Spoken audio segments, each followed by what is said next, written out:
दोनों कर दो। भगवान देवादिदेव महादेव की कृपा से, करुणा से भगवान शिव की पवित्र पुण्यमय आनंदमय शिव महापुराण की कथा श्रवण करने का सौभाग्य प्राप्त हुआ है।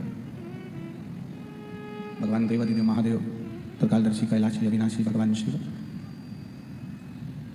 जो संपूर्ण विश्व का कल्याण करने वाले हैं, संपूर्ण जगत का उद्धार करने वाले हैं, ब्रज की पवित्र भूमि जहाँ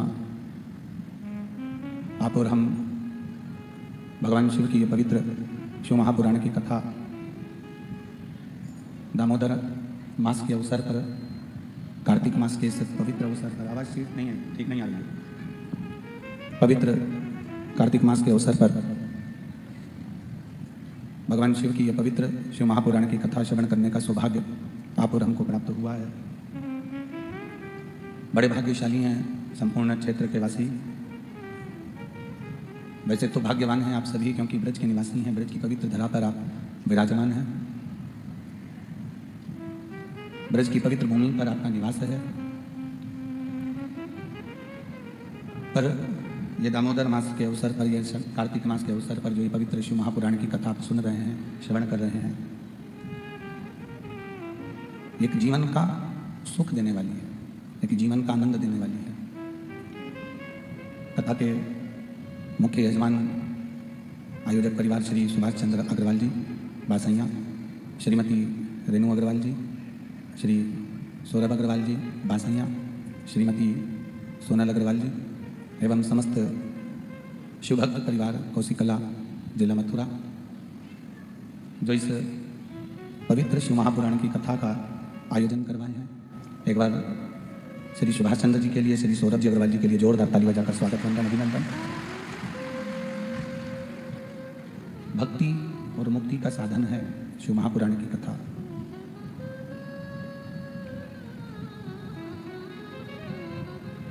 कहते हैं मुक्ति को ढूंढने के लिए अगर निकल रहे हो, मुक्ति को ढूंढना है तो उसके लिए सबसे मूल है, सबसे प्रबल है, सबसे प्रथम है आपकी भक्ति। हृदय में अगर भक्ति नहीं है, हृदय में भक्ति का निवास नहीं है, हृदय में भक्ति विराजमान नहीं है, तो मुक्ति भी सरलता से मिलती नहीं। अब वो भक्ति आप जिसकी करना चाहें, हम कभी भी ये दबाव नहीं दिए, इस व्यासपीठ से कभी आपको ये नहीं कहा कि आपको शंकर मंदिर ही जाना जरूरी है, आपको राम मंदिर ही जाना जरूरी है, आपको कृष्ण मंदिर ही जाना जरूरी है। इस कथा के माध्यम से आपको ये जरूर कहा कि तुम्हारी मर्जी पड़े तो तुम राम को भज लो, तुम्हारी मर्जी पड़े तो तुम कृष्ण को भज लो, तुम्हारी मर्जी पड़े तो तुम शिव को भज लो,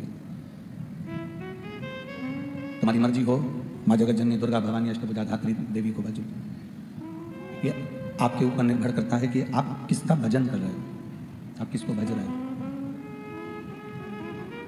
पर शिव कथा कहती है कि भजन करना तो ऐसा करना, भक्ति करना तो ऐसी करना कि मुक्ति के समय पर, प्राण त्यागने के समय पर कोई दूसरे का स्मरण आए ना आए, कोई दूसरा याद आए ना आए, पर प्राण त्यागने के समय पर वो मेरा डमरूधर, मेरा शिव, मेरा राम, मेरा कृष्ण, मेरा बांके बिहारी का स्मरण आपकी चित्तवृत्ति में जरूर आए।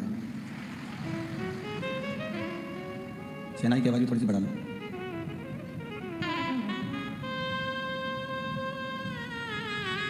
वो आपके स्मरण में आना चाहिए कि अंत समय प्रभु आना पड़ेगा और वचन दिया को निभाना पड़ेगा, आए ना आए प्रभु कुटुंब कबीला, अंत समय प्रभु आना पड़ेगा, वचन दिया तो निभाना पड़ेगा।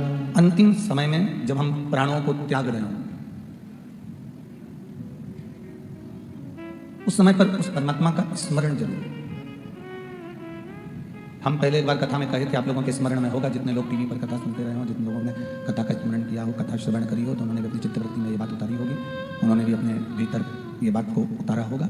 हमने एक बार कथा में पहले भी कहा है, पहले भी वर्णन किया है कि परमात्मा से भगवान से ये प्रार्थना करते रहना चाहिए, भगवान से ये कहते रहना चाहिए कि हमारे आने की सूचना आप 9 महीने पहले दे देते हो।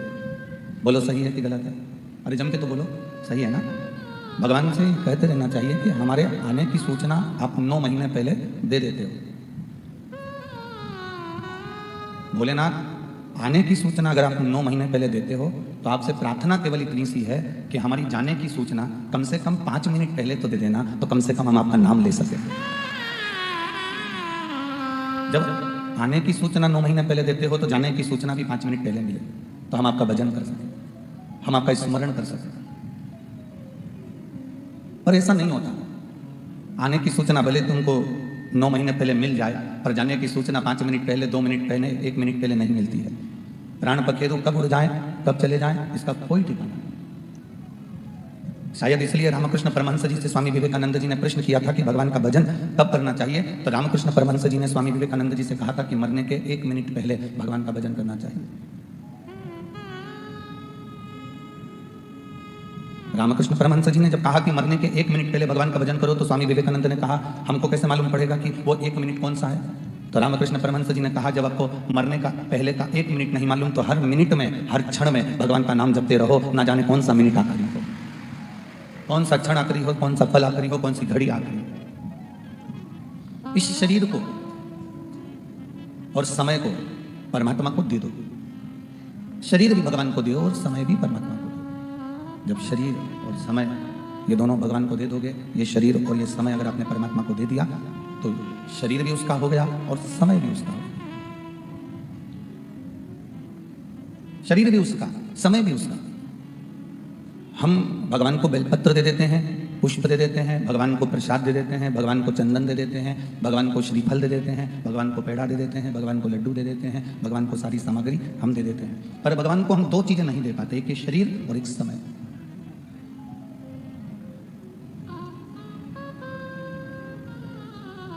ये शरीर और ये समय यदि हमने भगवान को देना प्रारंभ कर लिया, तो ये समझ लें कि शरीर अगर उसका है तो वो वापरेगा, प्रयोग करेगा, तो अच्छे से रखेगा। इस शरीर में कोई रोग वो नहीं दे सकता। हमने क्योंकि शरीर उसको दे दिया, हमने शरीर उसको दान कर दिया, हमने शरीर उसको दे दिया। ये शरीर अगर हमने उसको दिया तो उसका प्रयोग वो सही तरीके से करेगा। और समय भी यदि हमने उस परमात्मा को दे दिया, समय भी उस भगवान को दे दिया, तो उस समय को भी वो संभाल कर रखेगा। शरीर और समय ये व्यर्थ ना जाने दें, इसको व्यर्थ ना निकालें कि अंत समय प्रभु आना पड़ेगा, वचन दिया तो निभाना पड़ेगा, आए ना आए प्रभु कुटुंब कबीरा, अंत समय प्रभु आना पड़ेगा, वचन दिया तो निभाना पड़ेगा, अंत समय प्रभु आना पड़ेगा।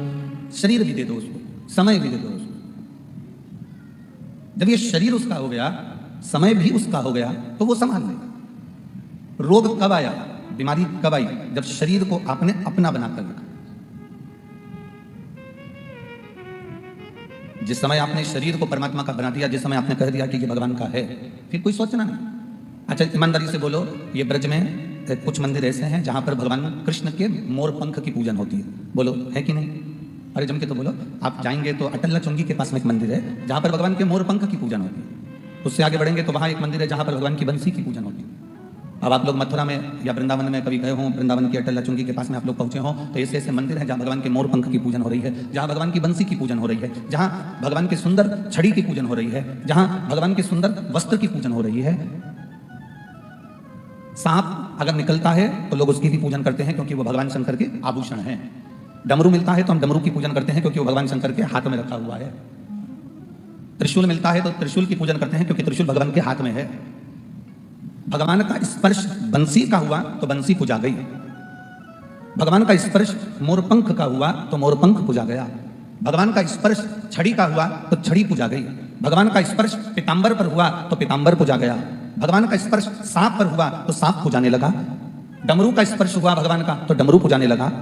त्रिशूल का स्पर्श हुआ भगवान का तो त्रिशूल पूजाने लगा। शिव महापुराण की कथा कहती है भगवान के करीब में बंसी आई तो बंसी पूजा गई, भगवान के करीब में मोर पंख आया तो मोर पंख पूजा गया, भगवान के करीब में पीतांबर आया तो पीतांबर पूजा गया, भगवान के करीब में जब मोर पंख बंसी जो जो भगवान के करीब में आया वो पूजा गया, भगवान के करीब में सांप आया सांप पूजा गया, भगवान के करीब में डमरू आया डमरू पूजा गया, भगवान के करीब में त्रिशूल आया त्रिशूल पूजा गया, और भगवान के करीब में जब एक इंसान आ जाता है तो इंसान भी पूजा जाता है। आप उसके स्पर्श में आओ तो आप उसके करीब में आओ, तो आप उसके नजदीक में आओ, आप उसके पास में आओ। जब आप उसके नजदीक में आओगे, जब आप उसके स्पर्श में आओगे, जब आप उसके नजदीक में पहुंचोगे, जब आप उसके पास में पहुंचोगे, उसका करीब में जब आप पहुंचोगे तो आप भी पूजा जाओगे, आपकी भी पूजन हो जाएगी। बस उसके नजदीक में जैसे जैसे आएंगे, जैसे जैसे उसके पास में पहुंचेंगे, जैसे जैसे उसके करीब में पहुंचेंगे, वैसे वैसे आप भी पूजाना प्रारंभ कर देंगे, आप भी उसके नजदीक में पूजाना प्रारंभ कर देंगे। करीब में आओगे और पूजा। हम क्यों कहते हैं, सभी लोग मना करते हैं आप लोगों को कि शंकर भगवान के शिवलिंग का स्पर्श मत करो, बहुत बहसबाजी होती है, बड़े बड़े लोग उस टीवी पर बैठकर डिबेट करते हैं, कोई कोई यूट्यूब पर अपना अपना विचार डाल देता है, कोई फेसबुक पर कोई इंस्टाग्राम पर अपने अपने विचार डाल देते हैं। शंकर जी का शिवलिंग छूना चाहिए नहीं छूना चाहिए, कोई बड़े बड़े बहुत विद्वान कोई कहेगा छुओ, कोई कहेगा नहीं छुओ, कोई कहेगा ऐसा करो, कोई कहेगा वैसा करो। कई लोग विरोध भी करेंगे कि शंकर जी पे चढ़ा हुआ जल मत पियो, कोई कहेगा शंकर जी का शिवलिंग का स्पर्श मत करो, कोई कहेगा बेलपत्री चढ़ी हुई ना खाओ। ये आपके ऊपर निर्भर करता है। जिसने पुराण नहीं पढ़ी वो संकोच करेगा, जिसने शिव महापुराण को, लिंग पुराण को, नर्मदा पुराण को, स्कंद पुराण को जिसने दिल से एक बार भी पढ़ लिया वो कभी विचार नहीं करेगा, क्योंकि हर पुराण में, चाहे शिव पुराण हो, लिंग पुराण हो, नर्मदा पुराण हो, स्कंद पुराण हो, प्रत्येक पुराण में लिखा है कि शंकर भगवान पर चढ़े हुए जल का जो आचमन कर लेता है वो 3 तापों से दूर हो जाता है, उसके कष्ट दूर हो जाते हैं। मेडिकल पे से दवाई लेकर खाओगे, कितनी भी खा लो, असर नहीं करने वाली। डॉक्टर लिखेगा और डॉक्टर की लिखी हुई दवाई खाओगे तो 5 दिन की दवाई लिखेगा और 3 दिन में ठीक कर देगा। बोलो सही है कि गलत है? जम के बोलो जरा। आप बाजार से कोई सी भी दवाई खरीद ला, साहब मेरा सिर दुख रहा है, दे देना साहब, मेडिकल वाले ने दवाई निकाल कर दे दी, साहब मेरा पेट दुख रहा है, मेडिकल वाले ने दवाई निकाल कर दे दी। एक दवाई व्यक्ति खाता है कि बाजार से ली और खा ली, और एक दवाई वो होती है जो डॉक्टर के पास जाओ, डॉक्टर को अपना शरीर दिखाओ और शरीर दिखाकर कहो डॉक्टर साहब मेरा पेट दुख रहा है, डॉक्टर साहब मेरी छाती दुख रही है, डॉक्टर साहब मेरा सिर दुख रहा है, डॉक्टर साहब जांच कर दवाई लिखेंगे। वो दवाई तुम खाओगे तो 3 दिन में, 4 दिन में, 5 दिन की दवाई लिखी, 15 दिन की दवाई लिखी। डॉक्टर को मालूम है कि रोग कितने दिन में खत्म होगा, उस हिसाब से डॉक्टर कह देता है कि 15 दिन के ले जाओ, 5 दिन के ले जाओ, 3 दिन के ले जाओ, 8 दिन के ले जाओ। ये डॉक्टर को मालूम है कि कितने दिन में तुम्हारा रोग ठीक हो सकता है। एक दवा वो होती है जो तुम खुद अपने मन से खरीद कर खा लेते हो, और एक दवा वो होती है जो डॉक्टर लिखता है, उस लिखी हुई दवा को खाते हो। बाजार से अपने मन से ली हुई दवा खाओगे तो किडनी और लीवर ये दोनों उस दवाई से डैमेज होते चले जाते हैं, क्योंकि तुम अपने मन से लेकर खा रहे हो। जो मिल गई खा लिया, सिर दर्द था खा लिया, पेट दर्द था खा लिया। एक दवाई वो होती है जो तुम अपने मन से लेकर खाते हो, और एक दवा वो होती है जो डॉक्टर लिख कर देता है खाते हो। इन दोनों में अंतर है। जो तुमने मन से लेकर खाई उससे साइड इफेक्ट कितना हुआ, कितनी लीवर कितनी किडनी डैमेज हुई ये आपको नहीं मालूम। आप तो खा लिए, थोड़ी देर सिर बंद हो गया, आपने तो खा लिया, थोड़ी देर पेट बंद हो गया, पर डॉक्टर ने जो लिखी उसको आपने खाया तो डॉक्टर को मालूम है कि इस दवाई से साइड इफेक्ट ना हो तो एक दवाई और लिखता है, इस दवाई से ये कमजोरी ना है तो एक दवाई और लिखता है। कभी भी डॉक्टर एक अकेली गोली नहीं लिखेगा, उसके साथ में 2-3 और लिखेगा। जो डॉक्टर की लिखी हुई खाते हैं वो अंत तक भी मजबूत बने रहते हैं, उनकी ना किडनी ना लीवर कुछ खराब नहीं होता। और जिनका तकलीफ आई मन से ली खा लिया, तकलीफ आई मन से ली खा लिया, तकलीफ आई मन से लिया और खा लिया। आखिरी में क्या होता है कि किडनी और लीवर बेकार हो जाता है। आखिरी में क्या होता है कि शरीर डैमेज हो जाता है, शरीर बेकार, फेफड़े बेकार, हार्ट बेकार। 2 दवा, एक दवा लिखी हुई है, एक दवा मन से ली गई। बस आप भी इस कथा को अपने अंदर धारण कर रखना। वेद व्यास जी ने जो लिखा, पुराणों में, शास्त्रों में, वेदों में जो वर्णन किया, उसको पढ़कर लेओगे तो कभी भी डैमेज नहीं होगे, और ये दुनिया के कहने पर लोगे तो डैमेज हो सकते। वेदव्यास जी ने जो कहा, वेदव्यास जी ने जो लिखा, वेदव्यास जी ने जो लिख दिया इन वेदों में, शास्त्रों में, पुराणों में, वेदव्यास जी जो लिख रहा है, इन शास्त्रों में वेदव्यास जी ने जो वर्णन किया, अगर उसके अनुसार हम चलेंगे तो हमारी जिंदगी सार्थक होगी। लोग हमसे कहते हैं गुरुजी आप कहते हो शंकर जी पे चढ़ा हुआ जल पीना चाहिए, आप कहते हो शंकर जी पे चढ़ी हुई बेलपत्र खाना चाहिए, ये कहीं हमारे शास्त्रों में वर्णन है? हम कहते हैं एक बार दिल से कुमार खंड को पढ़िए, एक बार दिल से पार्वती खंड को पढ़िए, एक बार दिल से शिव महापुराण के विद्येश्वर संहिता को पढ़िए। आपको ज्ञात हो जाएगा कि शंकर जी पे चढ़ी हुई बेलपत्र की महत्वता क्या है। आपको ज्ञात हो जाएगा शंकर जी पे चढ़े हुए जल की महत्वता क्या है। एक पत्र आया है, देखिए।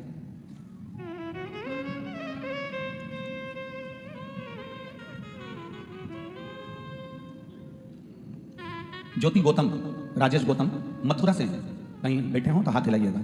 ज्योति गौतम, राजेश गौतम मथुरा से हैं, कहीं बैठे हो तो हाथ हिलाइएगा।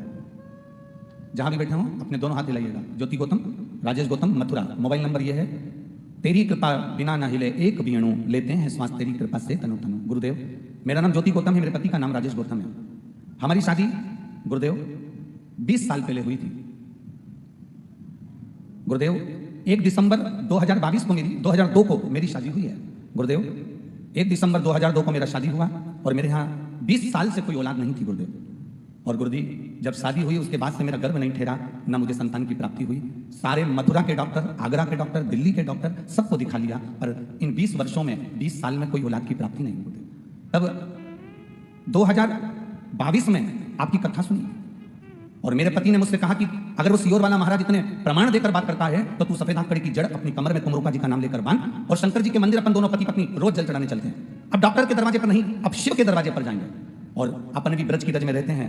मैंने कई बार सुना है कि ब्रज की रज के जो महादेव हैं वो भी साधारण नहीं, चलो अपन चलते हैं। हम दोनों पति पत्नी ने शंकर के मंदिर जाना प्रारंभ करा। गुरुदेव 20 साल शादी के हो गए थे, डॉक्टरों के चक्कर खूब लगा लिए, संतान नहीं हुई। 1 महीना निकल गया, पत्नी बोली गुरुजी तो बोले थे कि 3 महीने में रिजल्ट आ जाएगा। 2 महीना, 3 महीना, 4 महीना, 5 महीना निकल गए, पर संतान की प्राप्ति नहीं हुई, गर्भ नहीं ठहरा।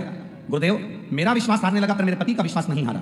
मेरे पति ने कहा अपन दोनों मिलकर पशुपति व्रत करते हैं, तुम तुम्हारा प्रसाद बनाना, मैं मेरा प्रसाद बनाऊंगा, तुम भी दिए लेकर चलना, मैं भी दिए लेकर चलूंगा, मैं भी मंदिर जाऊंगा, तुम भी जाना। मैंने अपने पति से कहा लोग हंसेंगे, तुम खाली लेकर मंदिर जाओगे। पत्नी कहती है तो पति कहता है कि चिंता मत करो, मेरा बाबा खाली झोली नहीं रखता। गुरुदेव कुछ ही समय निकला, पशुपति व्रत का दूसरा सोमवार था और बाबा की कृपा से मेरी पत्नी के गर्भ में, मेरे पत्नी के पेट में दर्द होना प्रारंभ करा। डॉक्टर को दिखाया, उसका गर्भ ठहर गया। 14 बाबा की कृपा से 25 अप्रैल 2023 को बाबा ने कृपा करी और मेरे घर में पुत्र रत्न की प्राप्ति 20 साल के बाद हो। कहीं बैठे हैं? अच्छा, तीसरी वाली लेडी। अच्छा हाँ ठीक है, हाथ हिला दो एक बार। बच्चे को लाए हो, थोड़ा सा ऊंचा कर दो अगर लाए हो तो। हाँ ऊंचा करो उसको। ये 20 वर्ष के बाद बाबा ने दिया है, उसका फोटो हमारे पास में यहाँ है, आप एलईडियों पर देख सकते हैं। हाँ एक बार बच्चे को ऊंचा कर दो। हाँ एक बार ऊंचा करिए उसको। हाँ हर हर 20 वर्ष के बाद वो देता, क्यों ना देगा? बेटी है। शंभु शरणे मांगू घड़ी दुख दया करी। उनसे निवेदन है जो 20 साल के बाद लाला हुआ है उसको लेकर व्यासपीठ पर आए, थोड़ी सी जगह कर आप जरूर पहुंचे। हर हर शिव है वो घड़ी है वो शंकर। आप उसका स्मरण, आप उसका भजन, आप उसका कीर्तन, आप उसका मंत्र जाप, आप उसका नाम जाप, आप उसका हृदय से जब भजन करते हैं, कीर्तन करते हैं, मंत्र जाप करते हैं, नाम जाप करते हैं, स्मरण करते हैं, तो वो सुख देता ही, वो आनंद देता ही। साधारण नहीं है शिव, उसको पहचानना साधारण नहीं है, उसको जानना साधारण नहीं है। शिव कथा कह रहे हैं। जिस दिन आप पहचान गए कि वेद व्यास जी ने जो लिखा है, जिस दिन आप जान गए कि वेद व्यास जी ने जो वर्णन किया है वो साधारण नहीं है, वेद व्यास जी जो लिखे हैं वो साधारण नहीं है, वेद व्यास जी ने जो लिखा वो साधारण नहीं है। जिसके मन में संशय हो क्या शंकर भगवान को जल चढ़ाने का फल मिल सकता है? अभी आपको कथा में कहा ये शरीर और ये समय दो शंकर जी को दे दो। क्या क्या चीज देना है? बोलो, जम के बोलो जरा। शरीर और समय। ये शरीर भी उसको दो। खुद की चीज होती है ना, तो उसका लोग सही तरीके से उपयोग करते हैं। धर्मशाला और होटल में क्या अंतर है? जम के बोलो जरा। धर्मशाला और होटल में क्या अंतर है? धर्मशाला में व्यक्ति जहां चलता है वहीं पान थूक देता है। धर्मशाला का प्रयोग लोग धर्मशाला के माध्यम से करते हैं और होटल का प्रयोग नहीं साहब, 2000 रुपए का रूम है, जरा सा भी कहीं इधर उधर पाए गए तुरंत 500 रुपए लिए जाएंगे, 1000 रुपए लिए जाएंगे, 2000 रुपए लिए जाएंगे। व्यक्ति को भय लगता है गलती हो गई, कोई चीज टूट गई, बेकार हो गई, 1000-2000 रुपए देना पड़ेगा, पैसा देना पड़ेगा। इसलिए लोग होटल का रूम सावधानी से प्रयोग करते हैं और धर्मशाला का रूम ऐसे ही प्रयोग करते हैं। धर्मशाला के रूम में, होटल के रूम में अंतर है। जिस दिन आपने शरीर और समय शिव को दे दिया, तुम्हारा नहीं रहा, उसका हो गया। जब उसका हो गया तो उसको कैसे रखना है ये उस पर निर्भर करता है। वो कैसे रखेगा ये उसके ऊपर निर्भर करेगा। एक लाइन आप लोग गुनगुनाते रहते हैं, हमेशा बोलते रहते हैं कि सीताराम सीताराम सीताराम कहिए, जाई विधि राखे राम विधि कहिए। आप मुख से हमेशा ये बात गुनगुनाते रहते हैं कि जाई विधि राखे राम ताई विधि रहिए। जैसा राम रखे वैसा रहने का प्रयास करो, जैसा राम रखे वैसा रखो। कि हम गुनगुनाते रहते हैं, हम करते रहते हैं, हम प्रयोग करते रहते हैं, हम बोलते रहते हैं, जैसा राम रखे वैसा रहिए। शरीर दे दिया, भगवान को समय दे दिया, परमात्मा को जब शरीर और समय परमात्मा को दे दिया, अब वो जैसा रहे, अब वो जैसा निभाएगा वैसा हम निभाएंगे, जैसा चलाएगा वैसे हम चलेंगे।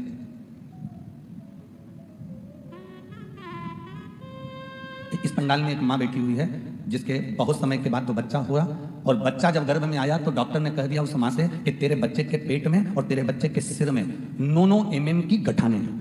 इसी पंडाल में बैठी, कहीं हम पत्र ढूंढे अगर वो यहाँ हो तो निवेदन है कि वो खड़ी हो सकती है।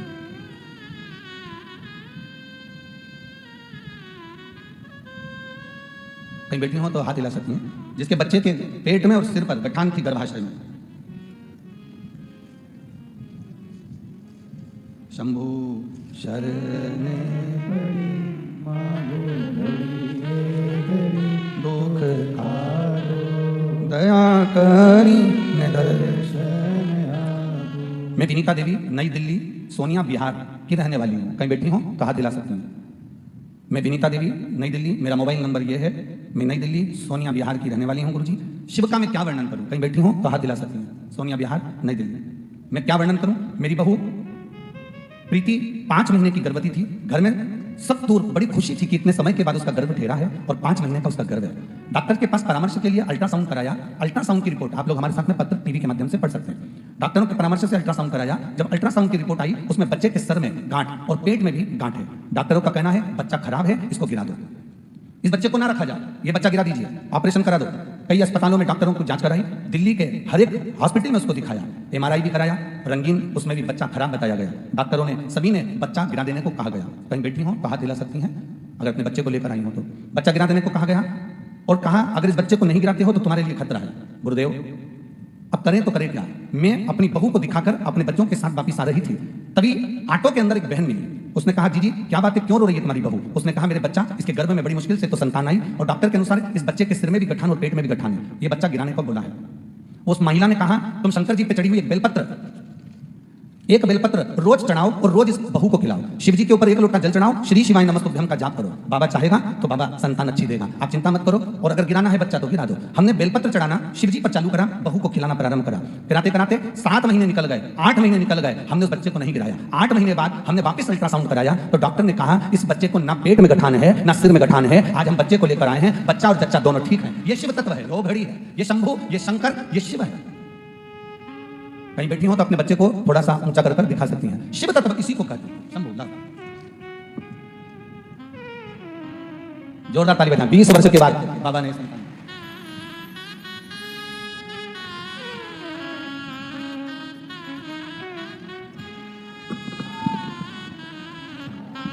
ब्रज के हैं।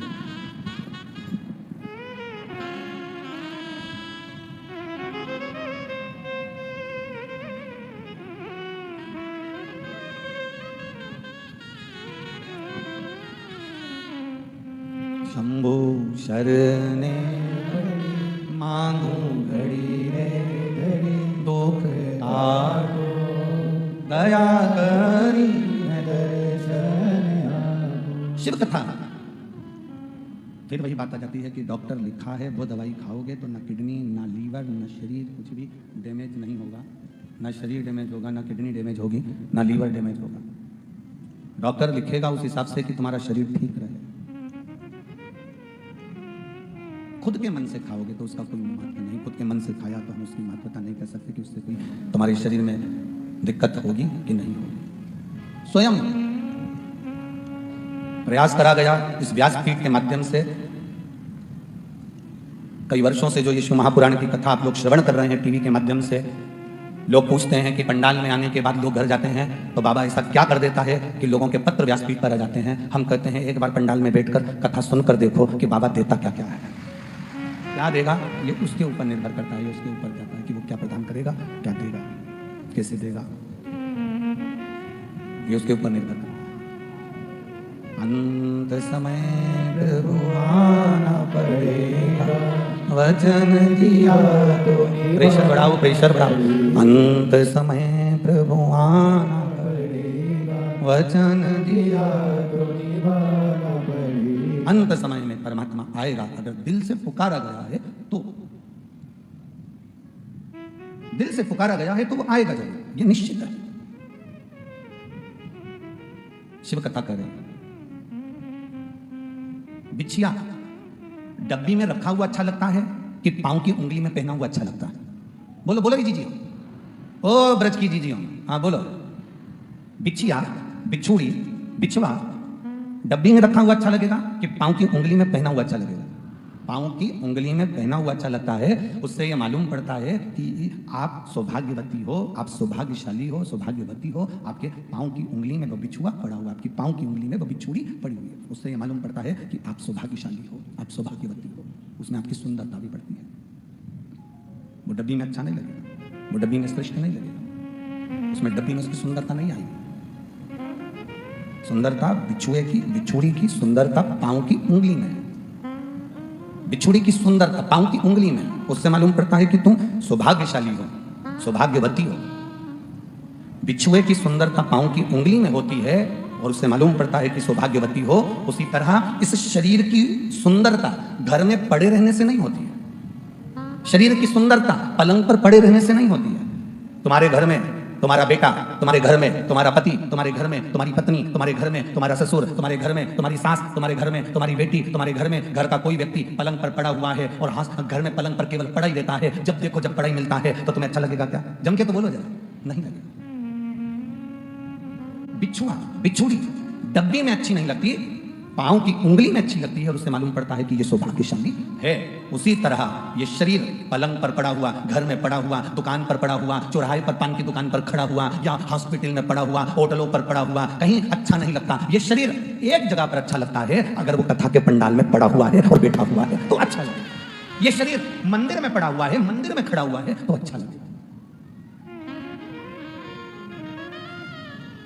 जैसे बिछुड़ी पहनने के बाद नारी सौभाग्यवती कहलाती है, उसी तरह रोज रोज मंदिर जाओ, रोज रोज कथा में जाओ, रोज रोज पंडाल में जाओ, कथा श्रवण करने जाओ, तो जैसे नारी की बिछुड़ी देखकर उसको सौभाग्यवती कहा जाता है, आप कथा सुनने के लिए रोज जाओ तो लोग भी आपका नाम चेंज कर देंगे। ये आ गया शंकर जी का भगत, ये आ गया महाराज जी का भगत, ये आ गया पुजारी जी, ये आ गया पंडित जी, ये आ गया ये जी भगत जी।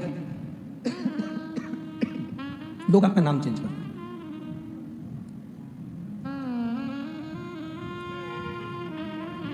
कई लोगों यहाँ पर भी कुछ कुछ माताएं ऐसी बैठी होंगी जो मंदिर जाती होंगी जल चढ़ाने के लिए, तो लोग उनको कही दे देंगे आ गई सीवर वाले महाराज की चेली।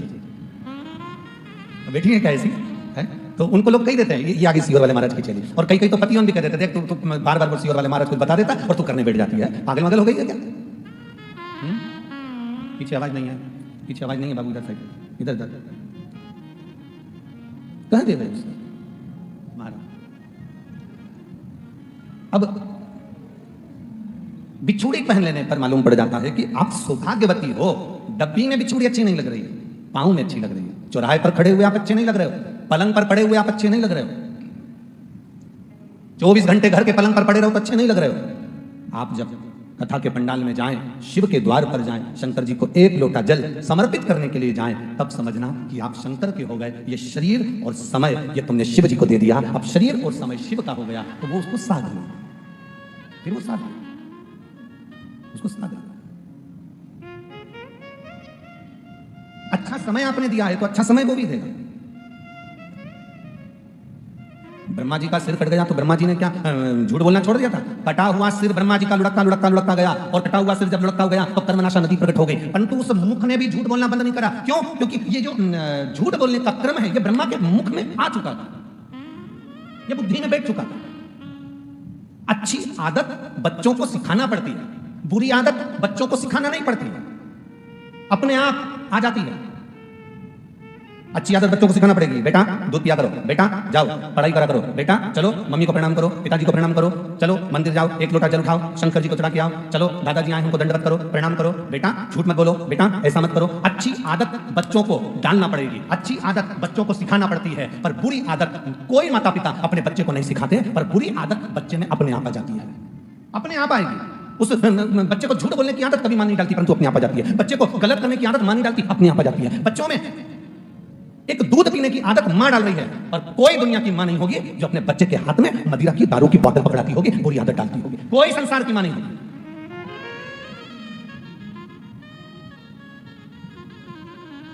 कितना कितना विचित्र। अभी एक बार कहीं कथा चल रही थी और वहां पर कोई शंकर भगवान की कोई यात्रा जा रही थी। उस यात्रा में गाना बज रहा था, कि भोला भांग तुम्हारी मैं घोटत घोटत हारी। मैं भजन वो गाड़ी में वो डीजे में गाना चल रहा था और लोग उसको नाच रहे थे और गा रहे थे, और फिर बाद में एक दूसरा कोई गाना आया कि पार्वती जी भांग घोट के शंकर जी को पिला रही हैं। अरे भैया, मेरी माता पार्वती इस पृथ्वी पर निवास करती है। मेरी माता पार्वती वो भी स्त्री है, मेरी माता पार्वती वो भी नारी है। मेरे भारत की नारी अपने पति को जब तंबाकू खाने नहीं देती तो माता पार्वती क्या भांग घोट कर देगी? पति अगर तंबाकू भी खाता है तो अपनी पत्नी के सामने नहीं खाता, चुपचाप चुपचाप। ऐसी कौन सी नारी बैठी है इस पंडाल में? ये लाखों की भीड़ है, लाखों की भीड़। ब्रज क्षेत्र की ये शिवपुराण एक पंडाल नहीं, एक पंडाल वाला गिन लो जो टेंट का लगा, दूसरा, तीसरा, चौथा, पांचवा, और पूरी भक्त जो बाहर बैठे हैं बिना पंडाल के। जरा अंदाजा लगाइए, लाखों की भीड़ में ऐसी कौन सी नारी बैठी है जो अपने पति को मदिरा पीने के लिए देती होगी? कौन सी नारी बैठी है जो अपने पति को तंबाकू खाने को देती होगी? ऐसी कौन सी नारी बैठी है जो अपने पति को गांजा पीने को देती होगी? ऐसी कौन सी नारी बैठी है जो अपने पति को चरस पीने को देती होगी? ऐसी कौन सी नारी बैठी है जो अपने पति को जहर पीने को देती होगी? भारत की भूमि पर कोई नारी अपने पति को तंबाकू नहीं देती। भारत की भूमि पर कोई नारी अपने पति को मदिरा पीने को नहीं देती। भारत की भूमि पर कोई नारी अपने पति को गांजा पीने को नहीं देती। तो मेरी पार्वती मैया भी शंकर भगवान को जहर नहीं दे सकती, ये निश्चित। पार्वती जी गलत फहमी में जी रहे हो आप कि शिव जी नशा करते हैं या भगवान शंकर नशे में डूबे रहते हैं या भगवान शंकर नशा करते हैं। बहुत गलत फहमी में जी रहे हो। शिव का नशा क्या है? काम बन के कामेश्वर महादेव के मंदिर जाना और वहां की पूरी लीला का स्मरण करना। कौन कौन गया है काम बन के कामेश्वर महादेव का मंदिर का दर्शन किस किसने करा? जरा हाथ उठाओ। करा है आप लोगों ने? रखिए हाथ। काम बन के कामेश्वर महादेव के मंदिर का कभी दर्शन करिएगा। और काम बन के कामेश्वर महादेव का मंदिर कहता है ब्रज की रज में वनों में श्रेष्ठ काम में वन जो सबसे बड़ा वन है ब्रज का सबसे बड़ा वन वही माना गया काम में वन। कामेश्वर महादेव का वर्णन कर रहा है। ये गलत भ्रांतियां लोगों ने भर दी। शंकर जी तो भांग पीते हैं, शंकर जी तो गांजा पीते हैं। शिव जी का फोटो बना दिया चिलम लगाते हुए, शंकर भगवान का फोटो बना दिया भांग घोटते हुए, शंकर भगवान का फोटो बना दिया माता पार्वती के साथ भांग का लोटा लिए हुए। ये गलत, तुम्हारी सोच से परे है। ये चित्र बनाने वाला कुछ भी बनाए, उस चित्र की मूलता नहीं है, क्योंकि मेरा महादेव कभी नशा नहीं करता। अगर वो नशा करता है तो कभी कामवन में जाकर देखना कामेश्वर महादेव को, जहां पर माता पार्वती जी भगवान शंकर के सम्मुख में कामवन की उस धरा पर ब्रज के श्रेष्ठ वन में कामवन के अंदर मां पार्वती जी तप करने के लिए बैठ गई। जब माता पार्वती जी तप करने के लिए बैठी, मां पार्वती जब तप में लीन हुई, माता पार्वती जी जब तप में लीन होती हैं तप करने के लिए बैठती हैं। जब तप में माता पार्वती जी डूब जाती हैं, जब तप में मां पार्वती जी बैठ जाती हैं, देवादिदेव महादेव उनको ढूंढने के लिए निकलते हैं। शिव जी पार्वती को ढूंढ रहे हैं, माता पार्वती जी को शंकर भगवान ढूंढ रहे हैं।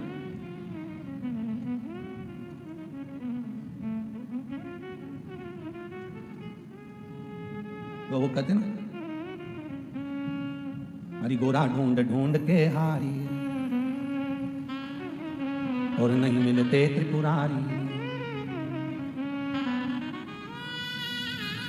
फिर कामवन आए त्रिपुरारी। अब भगवान शिव पार्वती जी तप में कामवन में बैठी, काम्यवन में तप में लीन हो गई। शिव जी ढूंढ रहे हैं उनको। पहली बार शंकर भगवान पार्वती जी को ढूंढने के लिए निकले और कामवन की पवित्र भूमि पर ब्रज की रज में मेरे बाबा पहुंचे। मां जगतजननी को ढूंढते ढूंढते तो क्या देखते हैं कि माता तप साधना में लीन है, समाधि में लीन है। मां तप में डूबी हुई है, समाधि में डूबी हुई है, तप साधना में डूबी हुई है। मां तप साधना में लीन बैठी हुई है। मां ढूंढने के लिए निकली। शिव जी ने देखा पार्वती को, पूछा क्या कर रही हो? पार्वती जी बोली, प्रभु 24 घंटे आप नेत्र बंद करके बैठे रहते हो, किसकी आराधना करते हो, किसका भजन करते हो, किसका स्मरण करते हो, वो मुझे जानना है। इसलिए मैं इस कामवन में आई हूं। कामवन में मेरी कामना पूरी करिए और मुझे बताओ कि आप किसकी अर्चना कर रहे हो, किसका भजन कर रहे हो। शंकर भगवान बोले, इतनी सी बात पूछने के लिए तुझे कामवन में आने की जरूरत क्या है? नहीं, मेरी कामना है जो आपको पूरी करना पड़ेगी। शिव जी ने कहा, इस ब्रज के जो आदिष्ट देव हैं भगवान कृष्ण, उनकी मैं आराधना करता हूं और कृष्ण मेरी भक्ति में और मैं कृष्ण की भक्ति में डूबा रहता हूं। पर प्रभु, कृष्ण तो राधा का भी स्मरण करते हैं और राधा कृष्ण का स्मरण करती हैं। कृष्ण राधा का स्मरण करते हैं और राधा कृष्ण का स्मरण करती हैं। मुझे केवल इतना सा जानना है कि वो राधा तत्व है क्या? वो राधा है क्या? अब जरा ध्यान देना, दुनिया के लोग कहते हैं शंकर नशा करते हैं, शिव नशे में डूबे रहते हैं, शंकर भांग का नशा, गांजे का नशा करते हैं। दुनिया के लोग भ्रम में जी रहे हैं। भगवान शंकर जैसे ही पार्वती जी ने पूछा कि राधा तत्व क्या है, राधा नाम क्या है, राधा संबोधन क्या है, शिव कुछ देर मौन होकर बैठ गए और भगवान कृष्ण की भक्ति में डूब गए। फिर पार्वती जी ने स्पर्श कर शंकर भगवान को हिलाया, मैं आपसे पूछ रही हूं राधा है कौन, राधा तत्व क्या है, राधा संबोधन क्या है। तब भगवान शंकर कहते हैं राधा का गुणगान तो शंकर कहते हैं मैं नहीं कर सकता, तो तुम नहीं कर सकते तो फिर कौन करेगा। शंकर भगवान कहते हैं कि मेरे दिल में जो कृष्ण बसा है उस कृष्ण को मैं राधा का गुणगान करने के लिए आमंत्रित करता हूं। मेरे दिल में जो कृष्ण बसा है, मेरे हृदय में जो श्याम बसा है, मेरे हृदय में जो कान्हा बसा है, वो गुणगान करेगा। आप पहचानते ही नहीं व्यक्ति को, और किसी ने कह दिया वो व्यक्ति तो ऐसा, किसी ने कह दिया किसी को तुम जानते तक नहीं, पहचानते तक नहीं, और किसी ने कह दिया अरे वो उनसे मत मिलना, बहुत बेकार व्यक्ति है, बहुत बेकार, बहुत बेकार। अब किसी ने तुमसे कह दिया, तुमने उसको बेकार मान लिया, और किसी ने तुमसे कह दिया वो व्यक्ति अच्छा है तो तुमने अच्छा मान लिया। अरे जब तक उससे मिलो नहीं तब तक निर्णय पर मत पहुंचना कि वो बेकार है कि वो अच्छा है। एक बार मिलकर जरूर देखना कि वो अच्छा है कि बुरा है। शिव कह रहे हैं राधा नाम रस है, राधा नाम औषधि है। जैसे ही शिव के मुख से निकला राधा औषधि है, हाँ राधा औषधि है, कैसे कह सकते हो आपकी राधा औषधि है। तब देवादिदेव महादेव ने कहा सुनो गौरा सुनो, हे पार्वती, ब्रज रज में जब से भगवान कृष्ण जन्मे, ब्रज रज में जब से मेरे कान्हा प्रकट हुए, तब से ब्रज की रज में कोई बीमारी नहीं हुआ, कोई दुख ही नहीं हुआ, कोई रोग नहीं आया। जब तक कृष्ण ब्रज की रज में जन्मे, जब तक कृष्ण का जन्म नहीं हुआ था तब तक रोग थे, बीमारी थी, दुख था, तकलीफ थी। पर भगवान कृष्ण के जन्म लेने के बाद, भगवान कृष्ण के ब्रज रज में प्रकट होने के बाद कोई रोग नहीं, कोई बीमारी नहीं, कोई दुख नहीं था। क्यों? क्या ब्रज की रज में कन्हैया के जन्म के बाद कोई बीमार नहीं हुआ? भगवान शंकर कहते थे बीमार भी होता था ना तो लोग कृष्ण को बुला लेते थे। फिर कृष्ण क्या करते थे? तो कहा कृष्ण जो बीमार होता था ना उसके कानों में कुछ कहकर चले जाते थे, और जो बीमार होता था वो 1 सेकंड में उठकर खड़ा हो जाता था। ये कृष्ण की वाणी थी, कृष्ण की वाणी। काम बन के कामेश्वर महादेव मां पार्वती जी को व्याख्यान कर रहे हैं राधा का औषधि। राधा, राधा वो औषधि है जिसको पहचान गए तो जीवन का सुख पा गए। राधा वो औषधि है। अरे दुनिया के लोग हंसते हैं, अष्टमी के दिन रात्रि के समय पर राधा कुंड का स्नान करने पर क्या संतान की प्राप्ति हो जाती? यहां एक नियम होगा है कि राधा कुंड का स्नान अष्टमी को हुआ करता है, ऐसा ऐसा नियम। क्यों? वो औषधि है, राधा संबोधन राधा का औषधि तत्व है। भगवान ने कहा ऐसा होता है, पार्वती जी बोली ऐसा होता है। हाँ, एक लीला सुनाई भगवान शंकर ने। एक ब्रज में बूढ़ी माँ रहती थी, बुजुर्ग थी, वो बुजुर्ग थी, बूढ़ी थी। गांव में कोई भी महिला बीमार पड़ी, कोई बच्चा बीमार पड़ा, कोई पुरुष बीमार पड़ा, तो इस बूढ़ी माँ को बुलाते थे, ये बूढ़ी माँ उसका इलाज कर देती थी। इसकी बहुत सत्ता थी। पूरे ब्रज में इस बूढ़ी माँ को लोग पूछते थे, बूढ़ी माँ आई और हाथ फेरा, ठीक कर दिया। बूढ़ी माँ का बड़ा वर्चस्व था। पर बूढ़ी माँ की सत्ता भी कब तक चली? जब तक कृष्ण का जन्म नहीं हुआ, भगवान कृष्ण प्रकट नहीं हुए। इसके बाद जब भगवान कृष्ण प्रकट हो गए, भगवान कृष्ण का जन्म हो गया, उसके बाद बूढ़ी माँ की सत्ता भी नहीं चली। बहुत सावधानी से सुनना रे ब्रजवासियों। कई लोग कह देते हैं ब्रज में रहने वाले को डरने की जरूरत नहीं। ब्रज में रहने वाला कभी मुख से ये मत कहना कि किसी ने तुम्हारे ऊपर टोना कर दिया। ब्रज में रहने वाला कभी मत कहना कि तुम्हारे ऊपर किसी ने चौकी बिठा दी। ब्रज में रहने वाला कभी मत कहना कि तुम्हारे ऊपर किसी ने टोना करा, कि टोटका करा, कि किसी ने नींबू पटका, कि किसी ने मिर्ची पटकी, कि किसी ने जादू करा, कि तंत्र विद्या करी, कि मंत्र विद्या करी। ब्रज की रज में कृष्ण और राधा बसते हैं, इसलिए इस रज पर न टोना होता है न टोटका होता। पूरी दुनिया का क्षेत्रफल, पूरी दुनिया का कोतवाल, काशी में जाओगे तो काशी के कोतवाल काल भैरव कहलाते हैं। पर पूरी दुनिया में सारे तीर्थों के कोतवाल भैरव बनकर बैठे हैं। केवल ब्रज 84 कोस ऐसा है जहां का कोतवाल महादेव बनकर बैठा है। भूतेश्वर, चकलेश्वर, कामेश्वर ये स्वयं कोतवाल बनकर बैठे हैं। केवल एक ब्रज की रज ऐसी है जहां का कोतवाल शिव है, जहां का क्षेत्रपाल शिव है। नहीं तो काशी के क्षेत्रपाल और कोतवाल भी काल भैरव हैं। उज्जैनी के क्षेत्रपाल स्वयं भैरव हैं। सारी दुनिया के जितने तीर्थ हैं, हरिद्वार, प्रयागराज, सबके कोतवाल भैरव कहलाते हैं। पर केवल एक ब्रज की रज ऐसी है जहां का कोतवाल स्वयं भूतेश्वर, चकलेश्वर, कामेश्वर, अशेश्वर भगवान शिव कहलाते हैं। यहाँ का कोतवाल, क्षेत्रपाल मेरा शंकर है, मेरा शिव है। दुनिया में लोग मरते हैं उसका हिसाब भैरव को देना पड़ता है, और ब्रज में जो मरता है उसका हिसाब शंकर को देना पड़ता है, शिव को देना पड़ता है। काल मृत्यु वो मरे जो काम करे चंडाल का, काल उसका क्या बिगाड़े जो भक्त हो मां काल का। ब्रज में सारी दुनिया में मरोगे उसका हिसाब भैरव देगा, पर ब्रज 84 कोस में कोई मर भी गया, प्राण छूट भी गए तो उसका हिसाब शंकर जी को, भूतेश्वर को देना पड़ता है। मथुरा में विराजमान भूतेश्वर उसका हिसाब देते हैं। गोवर्धन परिक्रमा में चलते चलते ब्रज रज में कोई चले गया तो चकलेश्वर हिसाब देते हैं। वन क्षेत्र में कोई मर गया तो कामेश्वर, अश्वेश्वर हिसाब देते हैं। ये हिसाब देने के लिए बैठे हैं कि इनका हिसाब देना पड़ेगा। और कोई ब्रज की रज में रहने वाला कोई कह दे कि मुझे शंकर जी से कोई मतलब नहीं, मुझे शंकर जी पे कोई आस्था नहीं, मुझे शंकर जी पे कोई विश्वास नहीं, जो शंकर की निंदा इस ब्रज की रज में रहने वाला व्यक्ति कर देता है, उसको कभी मेरा मुरली मनोहर, मेरा कृष्ण, मेरा काके बिहारी मिल ही नहीं सकता, कभी नहीं मिल सकता। वो जिंदगी भर जपता रहे, जिंदगी भर कितनी माला जप ले तो मेरा कृष्ण और राधा नहीं मिल सकते, अगर उसने शंकर का गुणगान नहीं किया तो, शिव का स्मरण नहीं किया।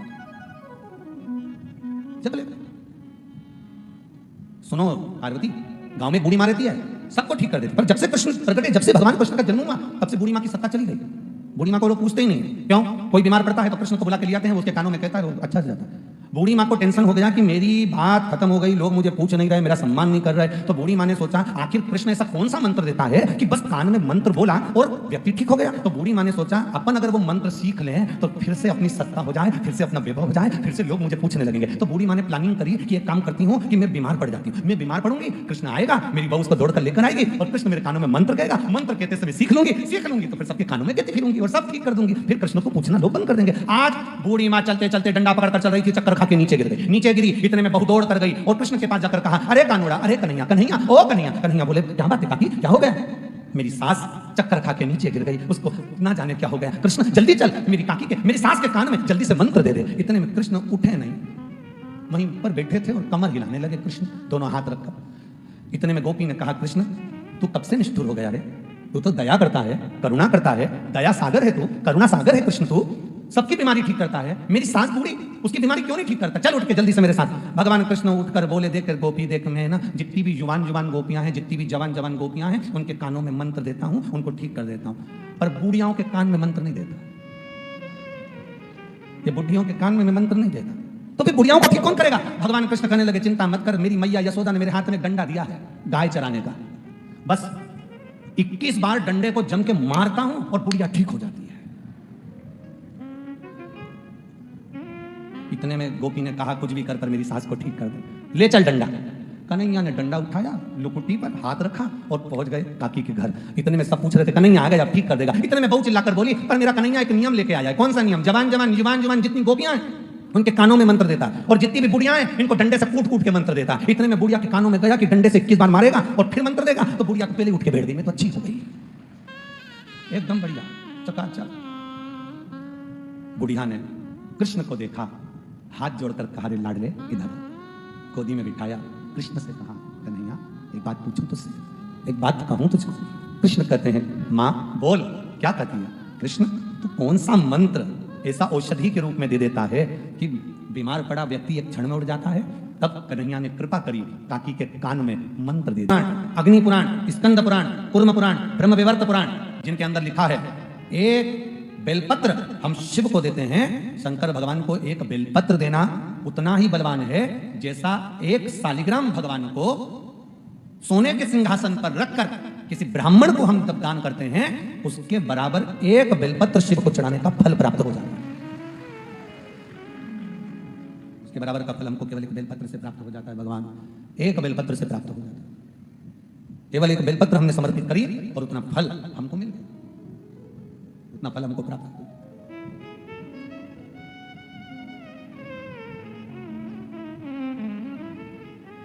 मेरी जीजियों और मेरे जितने ब्रज के जीजाओं बैठे हैं, सबसे निवेदन करूंगा, कभी भी मौका मिल जाए आपकी जिंदगी में और आप कभी किसी शिवालय के अंदर, किसी शंकर मंदिर में, किसी शिव मंदिर के अंदर आप जब जाएं, भगवान शंकर के मंदिर में आप जब प्रवेश करें, शिवालय के अंदर जब आप पहुंचे, आपके हाथ में जल का लोटा हो, पात्र हो ना हो, आपके हाथ में एक बेलपत्र हो ना हो, पर इतना जरूर याद रखना कि शंकर जी पे चढ़ी हुई अगर बेलपत्र भी आपको मिल जाए और आप उसको धोकर भगवान शंकर को समर्पित कर देते हो, तो उतना ही फल मिलता है जितनी आप बेलपत्र को लेकर आए हो, शंकर जी को आपने समर्पित करा है, उतना ही फल शिव जी पे चढ़ी हुई बेलपत्र को चढ़ाकर भी प्राप्त कर सकते हो।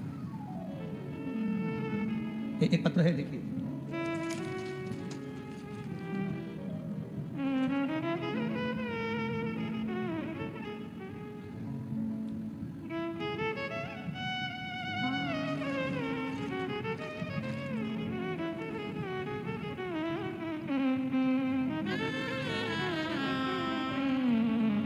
गुरुजी, मेरा परिवार लॉकडाउन 2020 से आपकी कथा श्रवण कर रहा है।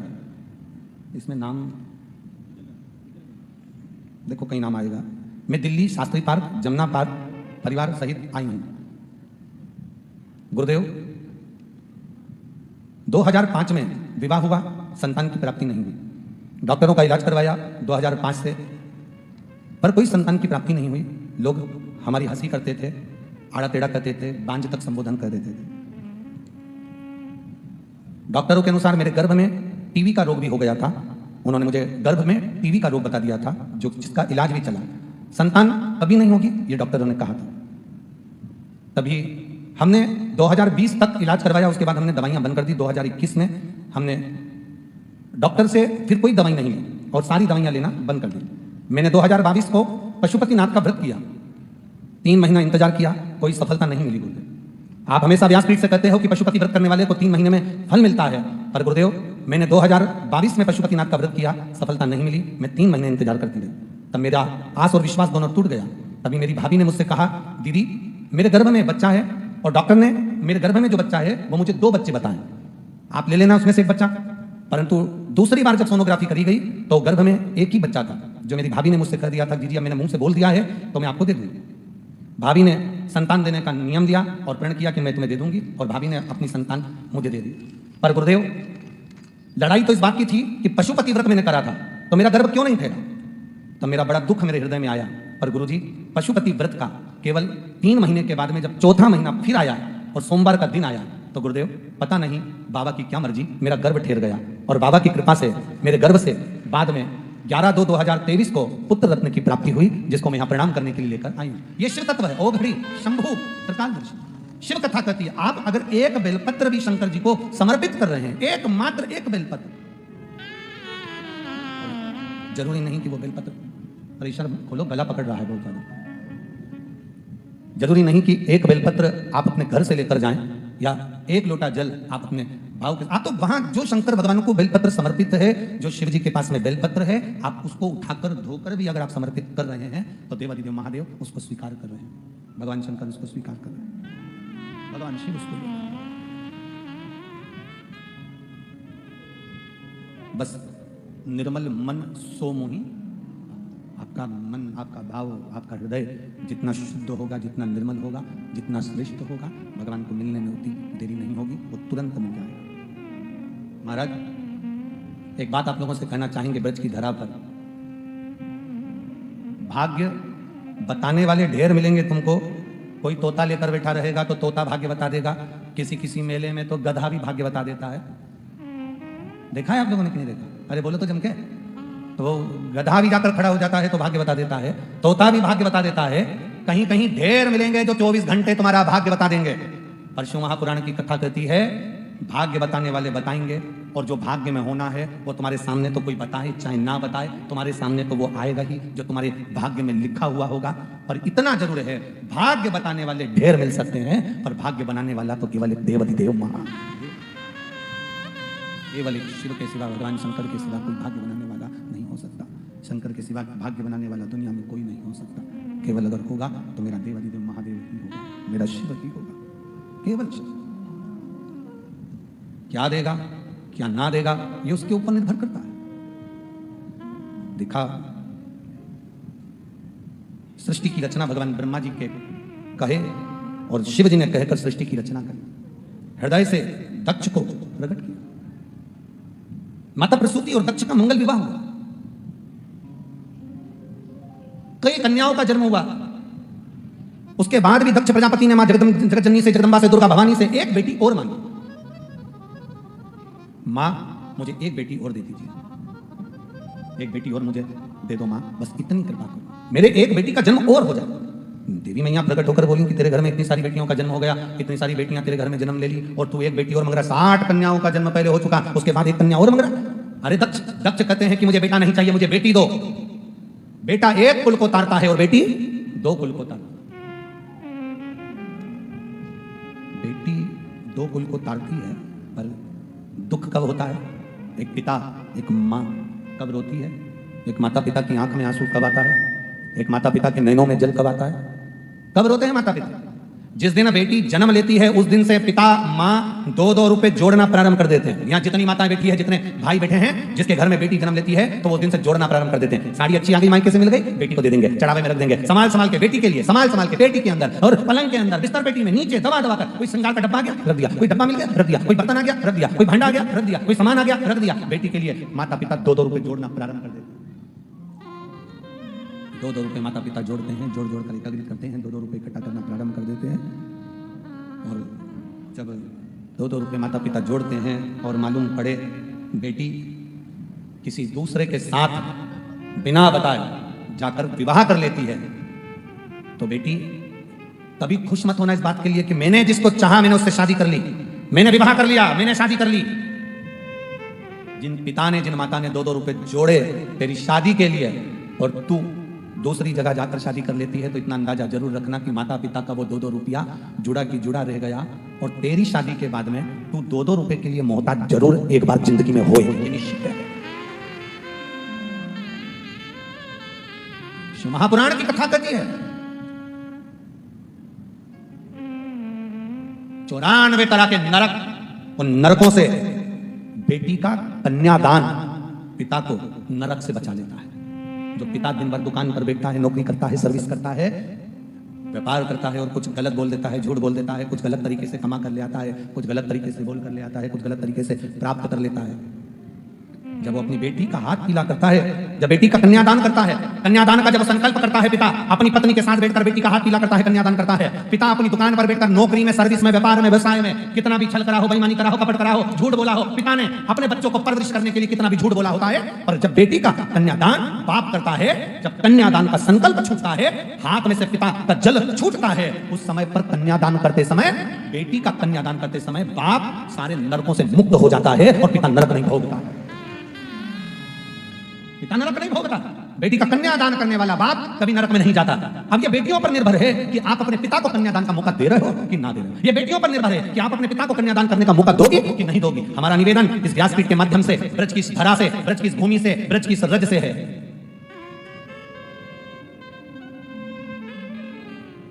आप अच्छे कॉलेज में पढ़ो, अच्छे स्कूल में पढ़ो, माता पिता जैसे कपड़े तुम पहनना चाहते हो वैसे कपड़े तुम्हारे माता पिता तुम्हें दिलवाते हैं। पिता की औकात नहीं, फिर भी वो हिम्मत कर तुम्हें पढ़ने के लिए दिल्ली, आगरा भेज देता है, मथुरा भेज देता है। पिता की सामर्थ्यता नहीं, फिर भी वो बड़े से बड़े कॉलेज में तुम्हारा एडमिशन करा देता है और इस विश्वास पर भेजता है कि मेरी बेटी मेरा नाम करेगी। मेरा बेटियों से निवेदन है, तुम कितने भी अच्छे कॉलेज में पढ़ना, कितनी अच्छी एजुकेशन लेना, पर निवेदन है अपने पिता को कन्यादान का मौका जरूर देना, जरूर अपने पिता को कन्यादान का मौका जरूर, उसको कन्यादान करने का मौका वो बट पढ़ो, खूब पढ़ो। भगवान शंकर की बेटी अशोक सुंदरी, अशोक सुंदरी इतनी सुंदर थी, इतनी सुंदर थी कि उसको पाने के लिए बहुत बहुत एक हुंड नाम का दैत्य, कोई असुर, कोई राक्षस, कोई देव अशोक सुंदरी को पाना चाहता था। पर भगवान देवाधिदेव महादेव की पुत्री अशोक सुंदरी इतनी सुंदर, इतनी सुंदर, मां जगज्जननी जगदम्बा ने जिसको प्रकट करा हो, माता पार्वती जी ने जिसको प्रकट करा हो, वो साधारण कैसे हो सकती है। तब राजा नहुष की कथा वर्णन करती है। राजा नहुष का संबंध आया भोलेनाथ जी के यहाँ कि साहब आपकी बेटी अशोक सुंदरी का विवाह चाहिए, उसका मंगल हस्त कमल चाहिए। तब बाबा ने जब बेटी को विदा करा है, मेरे शंकर भगवान, लोग कहते हैं क्या शिव जी किसी कन्या का कन्यादान करे हैं? शंकर भगवान ने अपनी बेटी अशोक सुंदरी का जब कन्यादान करा, शंकर पार्वती स्वयं कन्यादान करने के लिए जब बैठे, राजा नहुष के साथ में जब अशोक सुंदरी का मंगल विवाह हो रहा था, जब बेटी का मंगल विवाह हो रहा था, हाथ में हाथ दिया गया, हल्दी का लेपन किया गया, सुंदर कन्यादान का भाव पिंड रखा गया, सुंदर आनंद के साथ में जब देव अधिदेव महादेव गंगा को हस्त कमल में लेकर बेटी के हस्त कमल पर छोड़ने लगे, तब बेटी अशोक सुंदर की आंख से आंसू बहने लगे। बेटी की आंख से अश्रु बह रहा।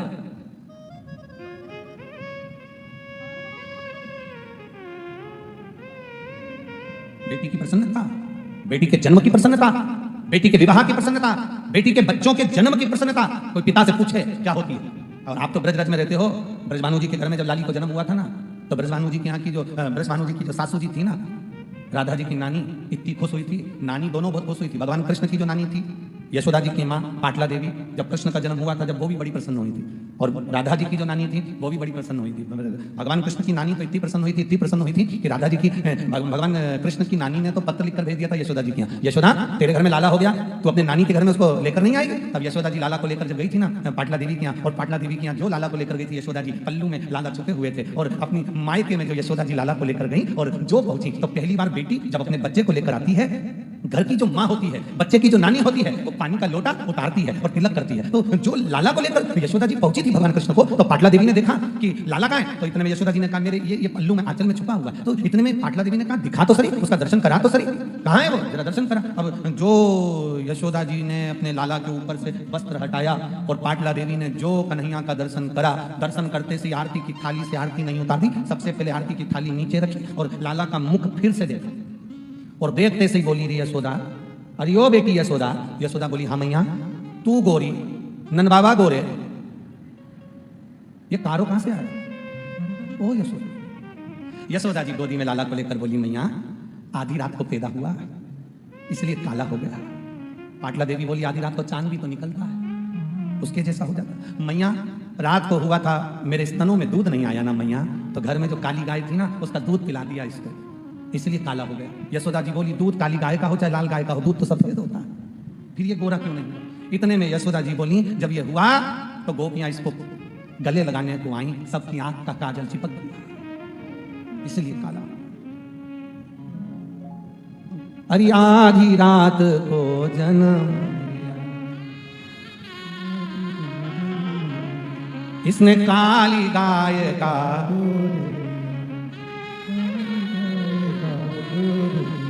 गायों का रंग काला इसलिए। यशोदा जी की मैया पाटला देवी बोली अब तो तूने इसको काला काजल लग गया तो नहलाया नहीं? यशोदा जी बोली खूब नहलाया पर आज तक गोरा नहीं हुआ। इतने में पाटला देवी बोली तू हट, अब नानी को दे। और जो नानी ने हाथ में लिया, नानी सवेरे से उठती, लहंगा करती ऊंचा, पांव करती लंबा और कन्हैया को पटक लेती उल्टा। कितनी नानी बैठी है यहाँ? जितनी भी नानी बैठी है जरा हाथ उठाओ। तुमने अपने नाती की मालिश करी कि नहीं करी? अरे बोलो तो दोनों हाथ हिलाकर बताओ जरा, सही है? कैसे करी? लहंगा करा उल्टा ऊंचा और ऊंचा करके छोरे को पटका पांव में। सिर किधर? बोलो बोलो, बच्चे का सिर किधर रहता? घुटने के पास कि पांव के पास? पांव के पास सिर, और पांव किधर? नानी की छाती के पास। और मैया ने लव घी और तेल जो घिसना चालू करा। यशोदा जी बोली मैया जरा धीरे, मैया जरा धीरे। यशोदा जी जैसे बार बार बोली धीरे धीरे, इतने में तो पाटला देवी को गुस्सा आ गया, हमने तो कोई बच्चे पैदा ही नहीं करे, ले तू धर ले। धीरे धीरे धीरे, चुप बैठ, यहां से जाएगा तो एकदम गोरा होकर जाएगा, घिसे जाए घिसे जाए। इतने में भगवान कृष्ण मन में सोचे और यो नानी नीचे से ऊपर तलक काला, जैतून के तेल से कुछ नहीं होने वाला, ये तो कंपनी का प्रोडक्ट है, कहां से गड़बड़, कौन सा तेल घिसे? ओ नानी, अरे नीचे से ऊपर तक काला, तेल से तेरे कुछ नहीं होने वाला। क्या होगा? क्या होगा?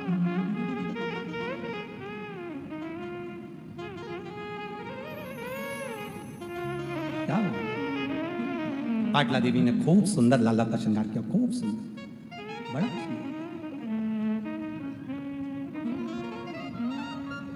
बहुत सुंदर श्रृंगार। और जो सुंदर श्रृंगार पाटला देवी ने करा, यशोदा जी बड़ी खुश हुई कि मेरे नानी के घर से मेरा पुत्र जा रहा है तो सुंदर बनकर जा रहा है। उस दिन भगवान कृष्ण का नाम श्याम सुंदर हो गया। क्या नाम पड़ गया? श्याम सुंदर। अब ये सुंदरता साधारण थी, ब्रजभानु जी के यहाँ भी जब लाली का जन्म हुआ, बेटी का जन्म हुआ, और लाली जब ब्रजभानु जी के घर में प्रकट हुई तो बेटी के जन्म पर खुशी किसको कहते हैं? नानी ने अपने सिर पे रखा गाड़ी का चका, चके पर रखा घड़ा, घड़े पर रखा घड़ा, घड़े पर घड़ा, घड़े पर घड़ा, और उस पर घी की बाती जलाकर नाचती नाचती नानी ब्रजभानु जी के यहाँ जाकर कहती है मेरी बेटी के घर में बेटी हुई है। ये प्रसन्नता होती है बेटी के जन्म। ये ब्रज में ब्रजवासियों से सीखना चाहिए कि बेटी के जन्म की प्रसन्नता किसको करें।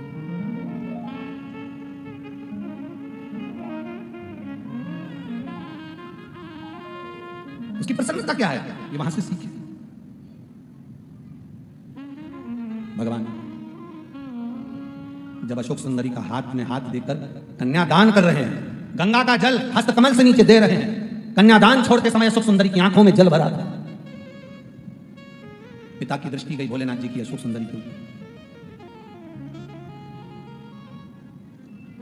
शादी की पूरी तैयारी पिता करता है, दहेज की पूरी तैयारी पिता करता है, सोना चांदी हीरा पन्ना सब पिता देता है, गाड़ी बंगला सब पिता देता है, पर बेटी की विदाई पिता नहीं देख पाता है, पिता नहीं देख पाता,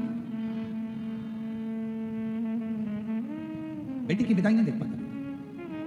शिव जी अशोक सुंदरी को देखकर कन्यादान करने के बाद पार्वती जी से कहते हैं ये बेटी की विदा है। सुनो पार्वती, अशोक सुंदरी के नैनों में जल है। अशोक सुंदरी कन्यादान होने के बाद जब विदा होने लगी तो अपने पिता के पास में आई। शिव जी से अशोक सुंदरी कहती हैं बाबुल मैं जा रही हूं, आप मुझे कोई वर ना देंगे? शिव कहते हैं सुन अशोक सुंदरी, संसार की जो बेटी, संसार की जो स्त्री, संसार की जो नारी तेरा नाम लेकर, तेरा स्पर्श कराकर अगर एक अक्षत का दाना भी मुझे देगी तो वो बेटी की आंख में कभी आंसू नहीं आने दूंगा। ये वचन शिव ने अशोक सुंदरी को। एक अक्षत का दाना, एक चावल का दाना। आज भी मेरी माताओं से निवेदन करूंगा, यहां पर जितनी बहन बेटियां बैठी हैं और आस्था चैनल के माध्यम से पूरे विश्व की जो माताएं कथा सुन रही हैं, फेसबुक यूट्यूब के माध्यम से जहां आप लोग कथा श्रवण कर रहे हैं और लाखों की संख्या में पधारी हुई सारे बहन बेटियां अगर इस कथा को श्रवण कर रही हैं तो अपने भीतर उतारना। जब जब तुम्हारी जिंदगी में दुख आए, जब जब तुम्हारी आंखों में आंसू आए, किसी से जाकर मत कहना कि तुम्हें यह दुख है। एक चावल का दाना लेकर जाना, अशोक सुंदरी का स्पर्श कराकर भगवान शंकर के शिवलिंग पर आखा मतलब टूटा हुआ नहीं, पूर्ण अक्षत शिव को समर्पित करना। ज्यादा से ज्यादा 8 दिन 15 दिन 20 दिन बाबा को चढ़ाकर देखना, तेरी आंख में आंसू नहीं रहने देगा मेरा भोलेनाथ। ये निश्चित था। एक पत्र आया, एक पत्र में लिखा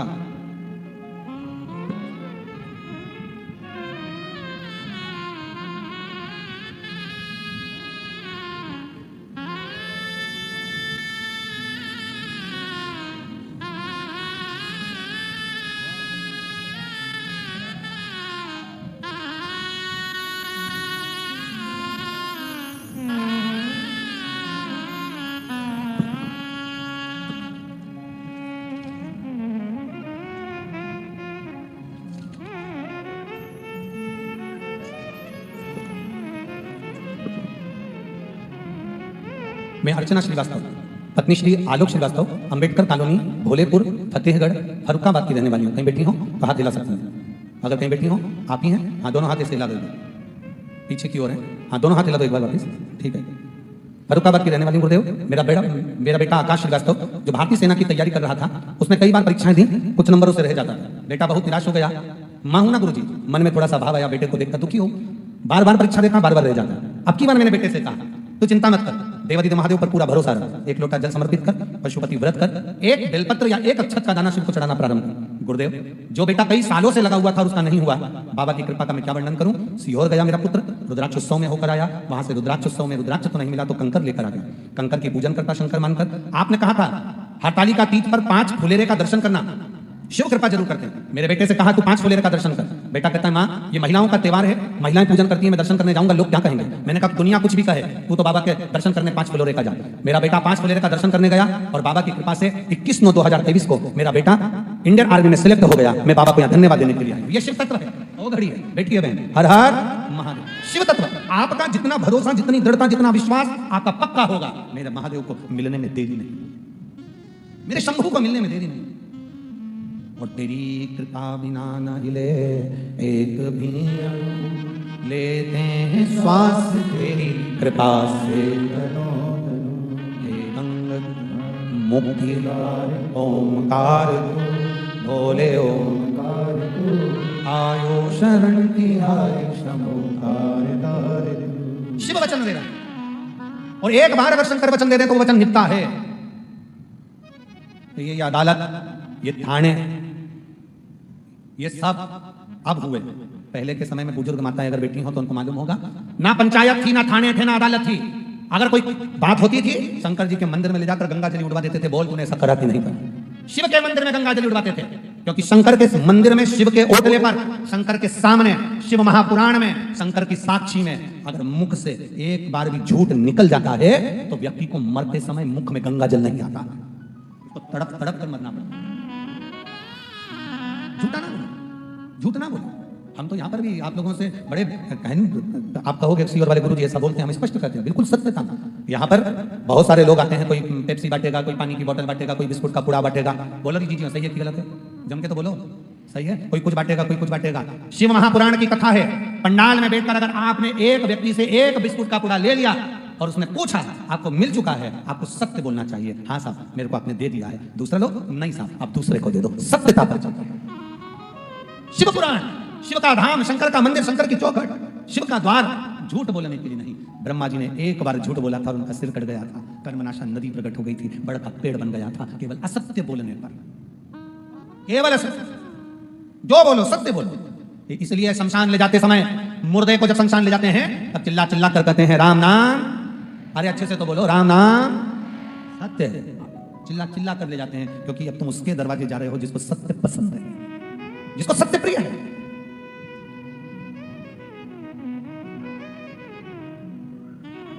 हम इस बात में जजमान परिवार श्री सुभाष चंद्र जी अग्रवाल जी को और उनके बेटे सौरभ जी अग्रवाल जी को धन्यवाद देंगे। इस मामले में दोनों को, श्री सुभाष चंद्र अग्रवाल जी को भी धन्यवाद देंगे और उनके पुत्र श्री सौरभ जी अग्रवाल जी को भी धन्यवाद देंगे।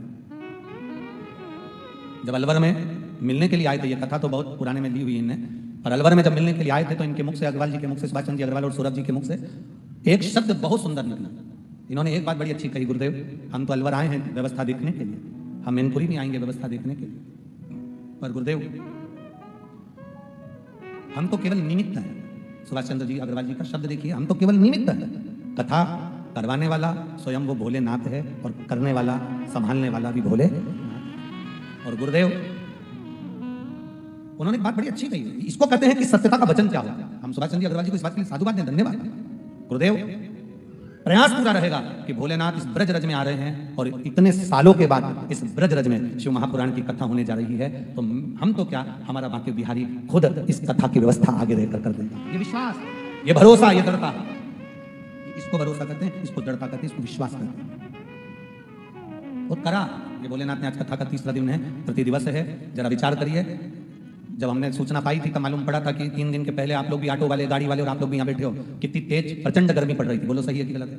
सूरज की तेज किरणें पड़ रही थी, पर वो कोसी माता को धन्यवाद है जिन्होंने अपने पति के लिए सूर्य देवता को भी ठहरा दिया था। आज तक वो सूर्य, हमने तो केवल कथा के माध्यम से माता कौसी से कहा था, हे कौसी माता आप जब सूर्य को कह सकती हो कि तू उदय मत होना, तो बस इतना सा निवेदन करना कि भक्त आए तो उनको गर्मी ना लगे, अगर टेंट कम भी पड़ जाए तो छाया बनी रहे, बस इतना जरूर बाबा से कहा। आज 3 दिन हो गए, 3 दिन में 1 मिनट के लिए भी नारायण नहीं आए। बोलो सही है कि गलत है? 1 मिनट के लिए भी सूर्य देवता सम्मुख में नहीं आए, और जब आए थोड़ी देर छांव करी, बाबा की कृपा हुई, कथा श्रवण करी, और ये सारा पुण्य, सारा आनंद सुभाष चंद्र जी अग्रवाल जी, ये आपका और आपके परिवार का ये पुण्य, आपके पूर्वजों का पुण्य है, आपके माता पिता का जो पुण्य है, जो आज ये कथा के रूप में आपको प्राप्त हुआ है। ये कथा के रूप में पुण्य की गुल्लक भराई फूटी तो ये शिव महापुराण की कथा में पुण्य की गुल्लक। और जितने लोग कथा श्रवण करने आ रहे हैं, कई लोग कोसी के भी होंगे और कई लोग कोसी के ऐसे भी होंगे, बहुत भीड़ है, जाम लग जाता है, घर पहुंचते पहुंचते टाइम हो जाता है, इसलिए कैसे जाएं, क्या करें, अपन तो टीवी पे सुन लेंगे। तो भगवान भी कह देगा तेरी दुख की घड़ी में मैं भी कैलाश पे से सुन लूंगा, उसमें कोई टेंशन नहीं। मेरे मंदिर में आना मेरा काम है और मेरी बिगड़ी बनाना मेरा काम है। वो तो कोसी वालों तुम्हारा भाग्य जाग गया रे, किस्मत जाग गई तुम्हारी, जो ये शिव महापुराण की कथा दामोदर मास में कार्तिक महीने में यहाँ पहुंच गई। दिल्ली वालों, नोएडा वालों, मथुरा वालों, आसपास के जितने रहवासी हो, तुम्हारे भाग्य बड़े प्रबल हैं जो ये कथा यहाँ पहुंची है। नहीं तो 4 साल लग गए इस कथा को यहाँ पहुंचने में, 4 साल बाद पहुंची। अब ये कथा प्रयागराज में होने वाली थी, वो कथा कैंसिल हुई। तो कथा कैंसिल हुई तो हमारे यहाँ डायरी में एक नाम लिखा रहता है कि 15 दिन पहले अगर कथा कैंसिल हो जाए तो कौन उस कथा को करवा सकता है। ऐसे जजमानों के नाम रहते हैं, 2 महीने पहले कैंसिल हो जाए तो कथा कौन करवा सकता है। तो जो 15 दिन पहले कथा कैंसिल हुई तो माननीय दादा बाबू भूसे को मालूम पड़ा, सूचना दी गई यहाँ से कि 15 दिन बचे हैं और कथा कैंसिल हुई है, आप कराने के अगर इच्छुक हैं, व्यवस्था कर सकते हो तो करा। तो हमने कहा कि धूलिया वालों पर बड़ी कृपा हुई, नासिक वालों पर बड़ी कृपा हुई, जो बाबा ने कृपा 15 तारीख से 19 तारीख तक की जो कथा थी, वैसे वहाँ कथा जो थी वो 9 दिन की थी, तो 2 कथा को 2 जगह डिवाइड करा गया, एक धूलिया एक नासिक, 5 दिन इधर 5 दिन उधर। तो धूलिया वाले भी बड़े किस्मत वाले हैं महाराष्ट्र के, जिनको 15 तारीख से 19 तारीख तक कार्तिक महीने में शिव महापुराण की कथा 5 दिन की श्रवण करने का सौभाग्य मिलेगा, 1 बजे से 4 बजे तक। ये शिव कृपा के बिना नहीं मिल सकता, शंकर भगवान की उदारता के बिना ये सब प्राप्त हो ही नहीं सकता, शिव बिना नहीं। महाराज शिव जी ने वचन दे दिया, ए अशोक सुंदरी क्यों रोती है? अशोक सुंदरी अपने पिता के हृदय रखकर नैनों से जल भरकर रोती है और शंकर भगवान वचन देते हैं, सुन अशोक सुंदरी, जैसे तू मेरी बेटी है, जैसे तू मेरी बेटी है, वैसे ही अशोक सुंदरी संसार की कोई नारी, संसार की कोई स्त्री, संसार की कोई नारी, कोई स्त्री, कोई नारी, कोई स्त्री संसार की एक अक्षता में आज की कथा में आप लोग स्मरण करेंगे, बहुत बहुत ध्यान देना। हम तो कहेंगे जिस नारी के गर्भस्थ में, गर्भ में, बच्चादानी में पेट के अंतर्गत कहीं पर भी गांठ पड़ जाए, कहीं पर भी गांठ, और डॉक्टर कह रहे हैं कि इसका ऑपरेशन जरूरी है, बहुत जरूरी, प्रयास करना जैसा इन पत्रों में लिखा है।